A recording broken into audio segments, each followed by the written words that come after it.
আসসালামু আলাইকুম। আজকের ভিডিওটি তাদের জন্য যারা অনলাইনে জন্ম সনদ সংশোধন করতে চাচ্ছেন। অর্থাৎ আজকে আমরা দেখব কিভাবে অনলাইনে ঘরে বসে জন্ম নিবন্ধন সংশোধন করতে হয়। অর্থাৎ আপনার জন্ম নিবন্ধনে যদি নিজের নাম, পিতামাতার নাম কিংবা আপনার জন্ম তারিখ ভুল থাকে, সেক্ষেত্রে কিভাবে আপনি অনলাইনে আপনার জন্ম সনদটি সংশোধনের আবেদন করবেন।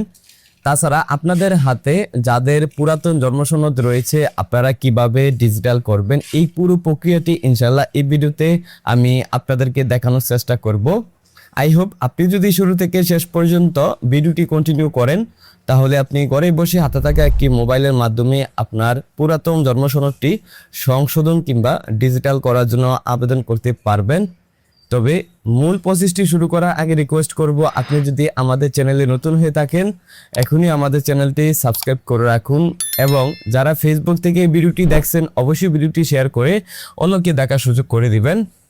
Alright, back to computer. দর্শক, আপনারা আপনাদের হাতের মোবাইল ফোন অথবা পিসি যে কোনো একটি ব্রাউজার ভিজিট করবেন এবং ভিজিট করে আপনাকে সার্চ বারে টাইপ করতে হবে ddris.gov.pd, এই লিঙ্কটি লিখে সার্চ করতে হবে। তাছাড়া আপনারা আমার ভিডিও ডিসক্রিপশনে লিঙ্কটি পেয়ে যাবেন, লিঙ্কটাতে আপনারা ক্লিক করবেন। ওকে, ক্লিক করার পর আপনাকে জন্ম নিবন্ধনের সাইটটাতে নিয়ে আসবে, অ্যান্ড জন্ম নিবন্ধন সেকশন থেকে আপনি জন্ম নিবন্ধন তথ্য সংশোধনের আবেদনের যে সাব অপশনটা রয়েছে আপনারা সাব অপশনে ক্লিক করবেন জন্ম তথ্য সংশোধনের। ওকে, তারপর জন্ম তথ্য সংশোধনের যে ইন্টারফেসটা এটাতে আপনাকে নিয়ে আসবে, এবং আসার পরে এখানে প্রথমে আপনাকে জন্ম নিবন্ধন নাম্বারটা এখানে ইনক্লুড করতে হবে। তারপর আপনার জন্ম তারিখটা নিচে ইনক্লুড করতে হবে।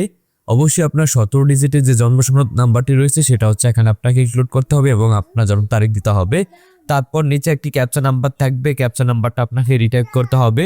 তারপর নিচে অনুসন্ধানের উপরে ক্লিক করতে হবে, এবং ক্লিক করার পর নিচে আপনার নাম, পিতামাতার নাম দেখতে পারবেন। এবং এখানে আমরা দেখতে পাচ্ছি জন্ম সনদটি শুধু বাংলায় রয়েছে, ইংরেজিতে নাই। এবং যদি নামের ভুল থাকে সেক্ষেত্রে কিন্তু সেটা আমরা কারেকশন করে নেব। ওকে, তারপর ডান পাশে আপনার যে এখানে নির্বাচন করুন নামে যে বাটনটা রয়েছে, আপনারা এখানে নির্বাচন করুন বাটনটাতে ক্লিক করবেন। ওকে, ক্লিক করে দিলাম। তারপর আপনি এখান থেকে হাতে ক্লিক করবেন। ওকে, তারপর পরবর্তী ধাপটিতে আপনাকে নিয়ে যাবে, এবং পরবর্তী ধাপে আসার পরে আপনি কি কি তথ্য কারেকশন করবেন। এখানে মূলত মেন কাজটা করা হয়। অর্থাৎ প্রথমে আপনার এখানে দেখতে পারেন যে সর্বোচ্চ 3 বার যে জন্ম সনদ সংশোধন করা যাবে। তারপর আপনার বিষয় নির্বাচন করবেন, আপনি এখান থেকে কি সংশোধন করতে চাচ্ছেন।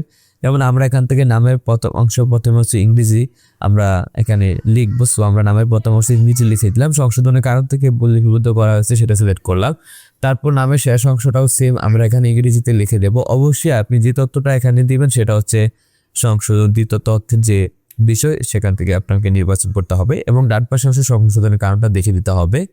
এভাবে আমরা এখান থেকে আবেদনকারীর পিতার নাম, মাতার নামটাও কিন্তু আমরা এখানে বাংলা ইংরেজি প্রপারলি সঠিকভাবে এখানে অ্যাড করব। এবং এখানে আবেদনকারীর নামটি আমরা দেখেছি যে বাংলায় ছিল, সো আমরা এখানে আবেদনকারীর নামটা প্রথমে নামের প্রথম অংশে ইংরেজি দিলাম এবং নামের শেষ অংশে ইংরেজিতে দিলাম।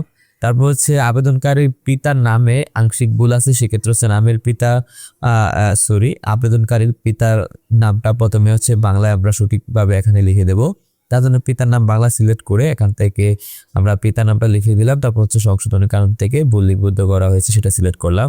তারপর এখানে নাম আবেদনকারীর পিতার নামটি ইংরেজিতে এখানে আমরা লিখবো। তার জন্য আমরা এখান থেকে বিষয় থেকে পিতার নাম ইংরেজি সিলেক্ট করে এখানে পিতার নামটা ক্যাপিটাল লেটার ইংরেজিতে লিখে দিলাম, এবং সংশোধনের কারণ থেকে ভুল লিপিবদ্ধ করা হয়েছে সেটা সিলেক্ট করলাম।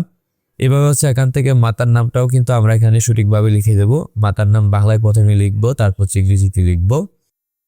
ওকে, মাতার নামটা আমরা বাংলায় লিখে দিলাম। তারপর আমরা মাতার নামটা ইংরেজিতে লিখবো।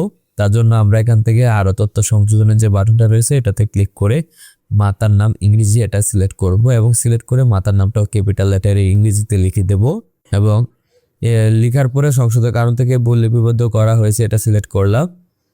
ওকে, তারপর আপনি এখানে আরো তথ্য সংযোজনে ক্লিক করে আপনি যদি আরো তথ্য সংযোজন করতে চান, যেমন আপনার জন্ম তারিখ যদি ভুল থাকে সেক্ষেত্রে আপনি এখানে আপনার জন্ম তারিখটাও কিন্তু এখানে সংশোধনের জন্য দিতে পারেন। ওকে, আমরা এখানে জন্ম তারিখটাও অ্যাড করে দিচ্ছি। ওকে, এবং সংশোধনের কারণ থেকে ভুল লিপিবদ্ধ করা হয়েছে এটা সিলেক্ট করলাম। ওকে, তারপর আপনি চাইলে আরও তথ্য সংযোজনে ক্লিক করে আপনি এখান থেকে আরও অন্যান্য তথ্য যেমন আপনার লিঙ্গ, পিতামাতার কততম সন্তান ইত্যাদি তথ্যগুলো অ্যাড করতে পারেন। তারপর নিচে আপনার জন্মস্থানের ঠিকানা প্রথমে সিলেক্ট করতে হবে। তার জন্য প্রথমে দেশ, তারপরে বিভাগ, জেলা, উপজেলা আপনাকে সিলেক্ট করতে হবে। ওকে, আমরা এখান থেকে আমাদের জেলা সিলেক্ট করলাম এবং সিটি কর্পোরেশন কিংবা উপজেলা থেকে আমাদের উপজেলা সিলেক্ট করলাম এবং পৌরসভা অথবা ইউনিয়ন থেকে আপনার ইউনিয়ন হলে ইউনিয়ন অথবা পৌরসভা হলে পৌরসভা সিলেক্ট করবেন। তারপর হচ্ছে আপনার ওয়ার্ড নাম্বারটা এখানে সিলেক্ট করতে হবে। সিলেক্ট করার পরে আপনার হচ্ছে এখানে ডাকঘর প্রথমে বাম পাশে হচ্ছে আপনাকে বাংলায় লিখতে হবে এবং ডান পাশে হচ্ছে আপনার ডাকঘর ইংরেজিতে লিখতে হবে। প্রথমে হচ্ছে আমরা ডাকঘরটা বাংলায় লিখবো বাম পাশে, তার জন্য হচ্ছে আমরা ডাকঘর কথাটি লিখে কলম দিয়ে হচ্ছে তারপর আমরা ডাকঘর লিখবো, তারপর সাথে হচ্ছে আমরা পোস্ট কোডটাও লিখে দিতে পারি। অ্যাড্রেসটা সুন্দর দেখাবে অথবা আপনার অ্যাড্রেসটা বুঝতে সুবিধা হবে, সেক্ষেত্রে আপনি আপনার ডাকঘরের সাথে পোস্ট কোডও অ্যাড করে দিতে পারেন, যেমনটা আমি এখানে অ্যাড করে দিচ্ছি। তারপর হচ্ছে ডান পাশে আপনার ডাকঘরটা অর্থাৎ আপনার পোস্ট অফিসটা আপনি ইংরেজিতে লিখে দিবেন। ওকে, পোস্ট অফিস লেখার পরে আপনার হচ্ছে গ্রাম, পাড়া বা মহল্লা অর্থাৎ আপনার গ্রামের নামটি প্রথমে হচ্ছে বাংলায় লিখতে হবে। তার জন্য আমরা হচ্ছে এখানে গ্রাম লিখলাম, তারপর হচ্ছে ফুলন দিয়ে আমাদের গ্রামের নামটা আমরা এখানে লিখে দিলাম বাম পাশে বাংলায় এবং ডান পাশে হচ্ছে ইংরেজিতে আপনার ভিলেজটা লিখতে হবে। অবশ্যই এক্ষেত্রে হচ্ছে ক্যাপিটাল লেটারে আপনি লিখবেন। ওকে, আমরা ভিলেজ লিখে দিলাম ডান পাশে। তারপর হচ্ছে নিচে বাসা সড়ক নাম্বার, এটা আপনি স্কিপ করতে পারেন, তাহলে দিতে পারেন অ্যাজ ইউ উইশ। তারপর হচ্ছে স্থায়ী ঠিকানা এবং জন্মস্থান ঠিকানা এক হলে আপনি টিক চিহ্ন দিয়ে কিন্তু অ্যাড করতে পারেন এবং স্থায়ী ঠিকানা এবং বর্তমান ঠিকানা একই হলে কিন্তু আপনি এখানে টিক চিহ্ন দিলে অটোমেটিক্যালি কিন্তু আপনার অ্যাড্রেসগুলো অ্যাড হয়ে যাচ্ছে। তারপর নিচে সংযোজনে এসে হচ্ছে আপনার ডকুমেন্টসগুলো আপলোড করবেন। আমরা এখানে আমাদের একটা সার্টিফিকেট আপলোড করলাম এখান থেকে SSC certificate, so file tag থেকে আমরা এসএসসি সার্টিফিকেটটা সিলেক্ট করে আমরা আপলোড করে দিলাম। তারপর হচ্ছে আপনি নিচের দিকে চলে যাবেন এবং আপনি যে মোবাইল নাম্বার দিয়েছেন ওই মোবাইল নাম্বারে কিন্তু আপনার একটা ওটিপি কোড যাবে।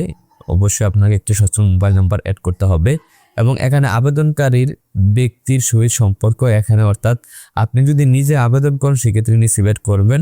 তারপর হচ্ছে নিচে হচ্ছে আপনার সচল মোবাইল নাম্বারটা এখানে লিখে দিতে হবে।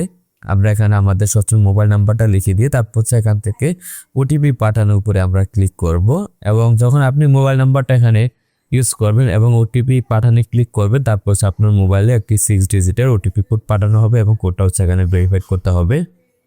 ওকে, আমরা এখান থেকে ওটিপি পাঠানোর উপরে ক্লিক করলাম। তারপর হচ্ছে এখানে আমাদের মোবাইলে একটা কোড চলে আসছে, আমরা এখানে কোডটি বসিয়ে দেব এবং কোডটা বসানোর পরে হচ্ছে এখান থেকে যে সাবমিট বাটনটা রয়েছে এই সাবমিট বাটনটাতে ক্লিক করতে হবে।